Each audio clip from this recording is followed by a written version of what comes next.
আসসালামু আলাইকুম রহমতুল্লাহ। আমি হাসান, স্বাগত আজকের ক্লাসে। তো আমার প্রিয় শিক্ষার্থীরা, দেখো আমি সেন্টেন্সের যে ভয়েস চেঞ্জগুলো নিয়ে যে এতদিন ধরে আমি তোমাদের সাথে ক্লাসের কথা বলেছি, তো আজকে আমি সেন্টেন্স ছাড়া আরও কিছু ব্যতিক্রম রুলস নিয়ে আমি তোমাদের সামনে উপস্থিত হয়েছি। তো আমরা সেগুলো আজকে পর্যায়ক্রমে দেখব। তো দেখো, প্রথমে 1 নম্বর রুলসে কি বলছে। অ্যাক্টিভ ভয়েস এর যদি দুটি অবজেক্ট থাকে, একটা সেন্টেন্সে দুটো অবজেক্ট থাকতে পারে, সেটা অ্যাক্টিভ ভয়েসে যদি দুটো অবজেক্ট থাকে তাহলে কি করতে হবে, প্যাসিভ করার সময় যে কোনো একটি অবজেক্টকে আমরা কি করব, সাবজেক্ট করব। যে কোনো একটা অবজেক্টকে আমরা সাবজেক্ট করে দিব। তারপরে টেন্স অনুযায়ী অক্সিলারি ভার্ব আমরা ব্যবহার করব। তারপরে মূল ভার্ব এর পাস্ট পার্টিসিপল ব্যবহার করব। এরপরে যে বাকি অংশ বা বাকি যে অবজেক্টটা থাকে সেই অবজেক্টটা আমরা ব্যবহার করব। তারপরে বাই ব্যবহার করব, অ্যাক্টিভ ভয়েসের সাবজেক্টের অবজেক্ট রূপ ব্যবহার করব। তাহলে এখানে দেখো, অ্যাক্টিভ ভয়েসে যদি কয়টা অবজেক্ট, দুটো অবজেক্ট যদি থাকে, তাহলে দুটো অবজেক্ট থাকলে প্যাসিভ করার সময় আমরা যে কোনো একটা অবজেক্টকে আমরা কি করে দিব, আমরা সাবজেক্ট করে দিব। তারপরে টেন্স অনুযায়ী আমরা সাহায্যকারী ভার্ব ব্যবহার করব। তারপরে মূল ভার্বের পাস্ট পার্টিসিপল ব্যবহার করব। এরপরে আমরা যে অবজেক্টটা, আর একটা অবজেক্ট যেটা অ্যাক্টিভ ভয়েসে রয়ে গেল, সে অবজেক্টটা ব্যবহার করব, ব্যয় ব্যবহার করব, অ্যাক্টিভ ভয়েসের সাবজেক্টের অবজেক্ট রূপ ব্যবহার করে আমরা প্যাসিভে রূপান্তর করে দিব।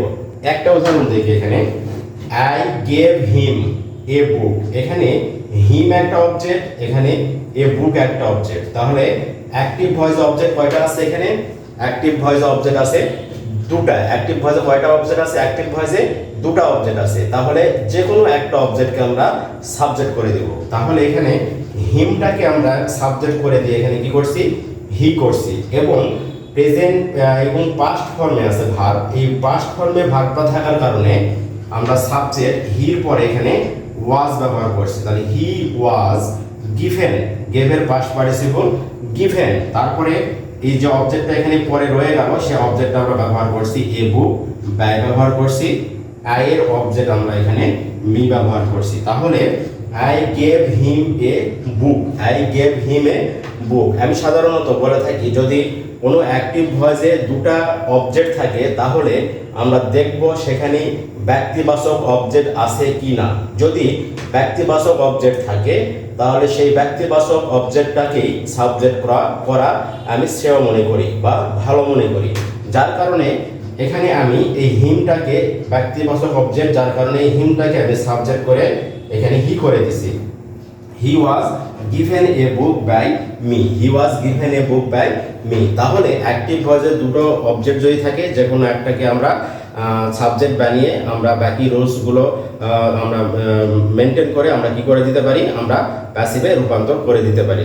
এরপরে রুলস 2তে কি বলছে এখানে দেখো, অ্যাক্টিভ ভয়েসের অবজেক্টটি যদি রিফ্লেক্সিভ প্রোনাউন হয়। রিফ্লেক্সিভ প্রোনাউন কাকে বলে, এটা আমি প্রোনাউনের যে ক্লাসগুলো আছে সেই ক্লাসগুলোর মধ্যে আমি বিস্তারিত আলোচনা করেছি, তোমরা চাইলে দেখে নিতে পারো। তো রিফ্লেক্সিভ প্রোনাউন যুক্ত যদি কোনো অ্যাক্টিভ ভয়েস যদি থাকে, তো রিফ্লেক্সিভ প্রোনাউনগুলো কি কি হতে পারে, সেটা হচ্ছে my self, her self, your self, our self, them self. My self, her self, your self, our self, him self, them self, এগুলোকে আমরা সাধারণত রিফ্লেক্সিভ প্রোনাউন বলে থাকি। যদি অ্যাক্টিভ ভয়েসে রিফ্লেক্সিভ প্রোনাউন যদি যুক্ত যদি থাকে তাহলে আমরা প্যাসিভ করার সময় আমরা কি করব, প্যাসিভ করার সময় অ্যাক্টিভ ভয়েসের এখানে সাবজেক্ট অপরিবর্তিত অবস্থায় প্যাসিভে বসবে। অ্যাক্টিভ ভয়েসের সাবজেক্টের কোনো পরিবর্তন হবে না প্যাসিভ করার সময়। যে সাবজেক্ট থাকবে প্যাসিভ করার সময়ও ঠিক সেই সাবজেক্টটাই আমরা ব্যবহার করব। তারপরে বলছে অক্সিলারি ভার্ব বসে, অক্সিলারি ভার্ব বসে। আমরা টেন্স অনুযায়ী অক্সিলারি ভার্ব ব্যবহার করব। তারপরে মূল ভার্বের পাস্ট পার্টিসিপল ব্যবহার করব। মূল ভার্বের কি করব, পাস্ট পার্টিসিপল ব্যবহার করব। বাই একটা প্রিপজিশন ব্যবহার করব। তারপরে ওই রিফ্লেক্সিভ প্রোনাউন যেটা আছে সেই রিফ্লেক্সিভ প্রোনাউনটা আমরা বসিয়ে দেব। তাহলে এখানে কি দেখলাম, যদি অ্যাক্টিভ ভয়েস যদি রিফ্লেক্সিভ প্রোনাউন যুক্ত যদি হয় তাহলে আমরা প্যাসিভ করার সময় আমরা সাবজেক্টের কোনো পরিবর্তন করব না। আমরা টেন্স অনুযায়ী সাহায্যকারী ভার্ব ব্যবহার করব, মূল ভার্বের পাস্ট পার্টিসিপল ব্যবহার করব, ব্যয় ব্যবহার করব, ওই রিফ্লেক্সিভ প্রোনাউনটা আমরা ব্যবহার করে দিব। একটা উদাহরণ দেখি, শি কিল্ড হারসেলফ। এখানে রিফ্লেক্সিভ প্রোনাউনটা হচ্ছে হারসেলফ। রিফ্লেক্সিভ প্রোনাউনটা কি? Herself reflexive pronoun. তাহলে প্যাসিভ করার সময় আমরা কি করব? সাবজেক্টের কোনো পরিবর্তন আমরা করব না। তাহলে সাবজেক্ট সি ছিল, আমরা এখানে সাবজেক্ট সি ব্যবহার করছি। টেন্স অনুযায়ী এখানে কিল্ড পাস্ট টেন্স আছে, আমরা ওয়াজ ব্যবহার করছি। তারপরে কিল্ড হয়ে গেল, পাস্ট পার্টিসিপল ব্যয় ব্যবহার করছি। এই রিফ্লেক্সিভ প্রোনাউনটা আমরা ব্যয়ের পরে এখানে হারসেলফ ব্যবহার করে দিছি। তাহলে শি কিল্ড হারসেলফ, আমরা প্যাসিভ করার সময় আমরা সাবজেক্টের কোনো পরিবর্তন করিনি। শি আছে এখানে। টেন্স অনুযায়ী সাহায্যকারী ভার্ব ব্যবহার করছি। মূল ভার্ব কিল্ড, এর পাস্ট পার্টিসিপল কিল্ড ব্যবহার করছি।